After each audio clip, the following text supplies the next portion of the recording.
Dear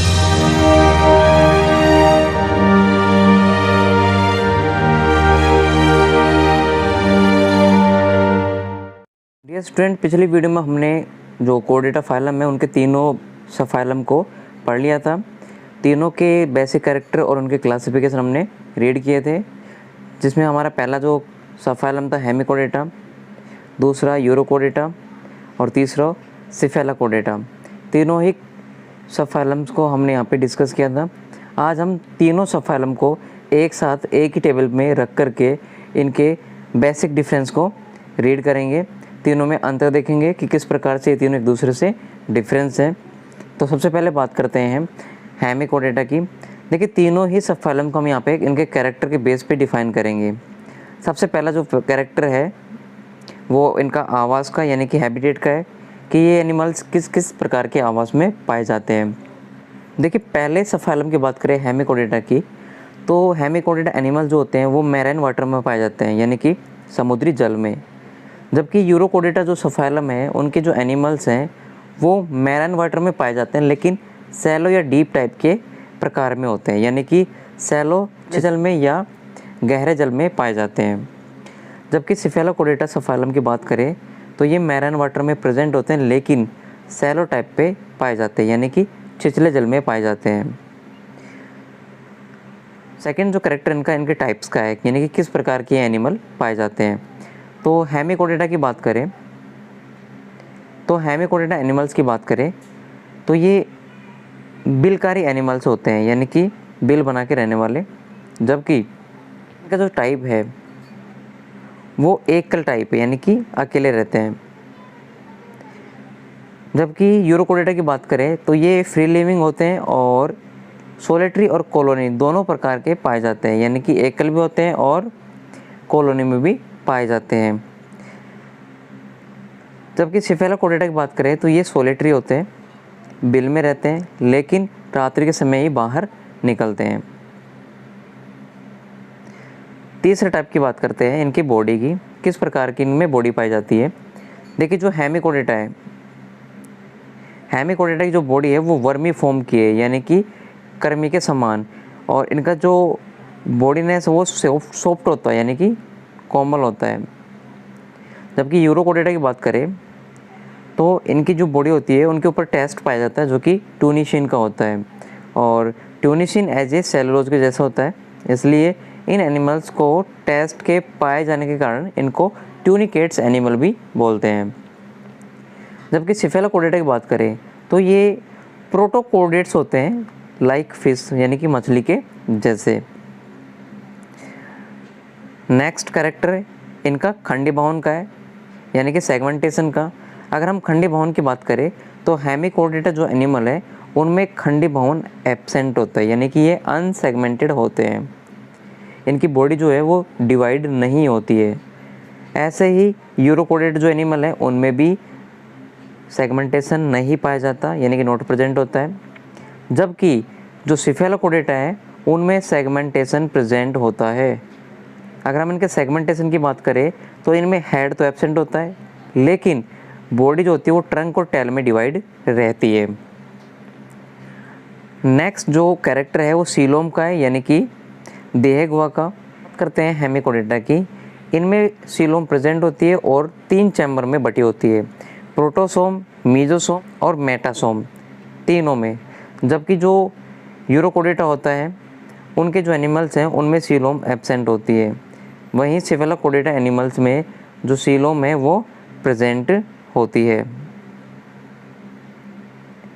next अगला character है symmetry का, यानी कि सममिति का। तो देखिए, हेमिकोर्डेटा हो या यूरोकोर्डेटा हो या सिफेलाकोर्डेटा हो, तीनों की जो सिमेट्री होती है वो बायलैटरल प्रकार की होती है, यानी कि द्विपार सममिति। नेक्स्ट जो हमारा कैरेक्टर है वो जर्म लेयर का, यानी कि हमारे जो शरीर हैं उसमें कितने जर्म्स लेयर, यानी कि जो जनन स्तर वो पाए जाते हैं।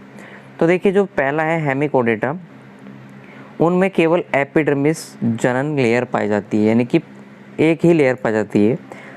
देखिए, जो यूरोकोर्डेटा एनिमल्स हैं उनकी जो बॉडी होती है वो ट्रिप्लोब्लास्टिक होती है, यानी कि तीनों जर्म लेयर प्रेजेंट होती हैं, एक्टोडर्म, मीजोडर्म और एंडोडर्म। इसी प्रकार जो सिफेलोकोडेटा है उनमें भी ट्रिप्लोप्लास्टिक जर्म लेयर होती है, यानी कि ट्रिप्लोप्लास्टिक बॉडी होती है, तीनों जर्म लेयर प्रेजेंट होती है। नेक्स्ट आहार नाल की बात करें तो हेमिकोडेटा में सीधी भी होती है और यू टाइप की आहार नाल भी प्रेजेंट होती है।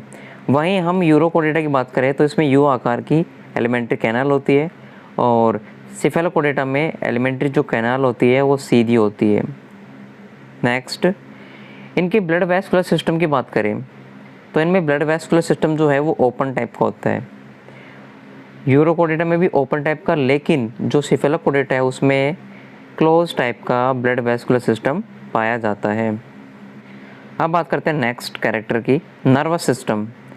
देखिए हेमिकोडेटा में नर्वस सिस्टम प्रेजेंट होता है, लेकिन प्रिमिटिव टाइप का, यानी कि आदिम प्रकार का, बिल्कुल लो कैटेगरी का। जबकि यूरोकोडेटा में नर्वस सिस्टम प्रेजेंट होता है लेकिन उसमें नर्व कोड पाई जाती है, यानी कि थोड़ा सा विकसित टाइप का। वहीं सिफेलोकोडेटा की बात करें तो नर्वस सिस्टम प्रेजेंट होता है लेकिन यूरोकोडेटा से थोड़ा और वेल डेवलप, यानी कि इसमें क्रैनियल नर्व और स्पाइनल नर्व दोनों प्रेजेंट होती हैं। नेक्स्ट जो करेक्टर है वो नोटोकोड का है। तो देखिए हेमिकोडेटा में नोटोकोड कहाँ प्रेजेंट होती है, माउथ वाले रीजन में, जबकि यूरोकोडेटा में जो नोटोकोड है वो टेल रीजन में प्रेजेंट होती है। और वहीं सिफेलोकोडेटा की बात करें तो सिफेलोकोडेटा में जो नोटोकोड होती है वो टेल टू हेड रीजन में प्रेजेंट होती है, यानी कि बॉडी के फुल पार्ट में। नेक्स्ट रीजन रिप्रोडक्शन का, यानी कि इनमें जनन का। तो देखिए इनमें सेक्सुअल टाइप का रिप्रोडक्शन पाया जाता है हेमिकोडेटा में, और इनमें सेक्स जो होते हैं वो सेपरेट होते हैं, अलग अलग होते हैं। वहीं यूरोकोडेटा की बात करें तो इनमें एसेक्सुअल रिप्रोडक्शन पाया जाता है और बाइसेक्सुअल एनिमल होते हैं। एसेक्सुअल रिप्रोडक्शन में ब्रीडिंग मेथड के द्वारा पाया जाता है। वहीं सिफेलोकोडेटा की बात करें तो इनमें एसेक्सुअल रिप्रोडक्शन पाया जाता है, लेकिन इनके जो सेक्स हैं वो यूनिसेक्सुअल होते हैं, यानी कि एकल टाइप के होते हैं, अलग अलग होते हैं। नेक्स्ट कैरेक्टर है फर्टिलाइजेशन का, यानी कि निषेचन का। तो हेमिकोडेटा एनिमल्स में एक्सटर्नल टाइप का फर्टिलाइजेशन पाया जाता है जो कि वाटर में संपन्न होता है। यूरोकोडेटा में भी एक्सटर्नल टाइप का और वाटर में ही संपन्न होता है, जबकि सिफेलोकोडेटा में भी एक्सटर्नल टाइप का ही पाया जाता है। Next development. देखिए हेमिकोडेटा में डेवलपमेंट इनडायरेक्ट टाइप का होता है, जबकि यूरोकोडेटा में भी इनडायरेक्ट टाइप का, लेकिन सिफेलोकोडेटा में डायरेक्ट टाइप का डेवलपमेंट पाया जाता है। नेक्स्ट बात करें लार्वा फॉर्म की, तो इनमें लार्वा प्रेजेंट होता है और इनके लार्वा का नाम है टोर्नेरिया लार्वा, जबकि यूरोकोडेटा में लार्वा प्रेजेंट होता है और इनके लार्वा का नाम है एसिडियन टेडपोल लार्वा। लेकिन सिफेलोकोडेटा में लार्वा फॉर्म एब्सेंट होती है और इनमें लार्वा का नाम भी नहीं होता, यानी कि एब्सेंट है तो नाम नहीं आएगा। इस प्रकार हमने आज हेमिकोडेटा, यूरोकोडेटा और सिफेलोकोडेटा में अंतर को डिस्कस किया। स्टूडेंट, आशा करता हूँ आज का वीडियो हमारा आपको अच्छा लगा होगा, तो प्लीज़ इसे लाइक कीजिए और हमारे बायोलॉजी क्लासेज चैनल को सब्सक्राइब कीजिए, साथ में बेल आइकन को भी प्रेस कर लीजिए ताकि आगे के चैप्टर जो हमारे बायोलॉजी क्लासेज यूट्यूब चैनल पे आएंगे वो आपको तुरंत सबसे पहले प्राप्त हो जाएं। Thank you student.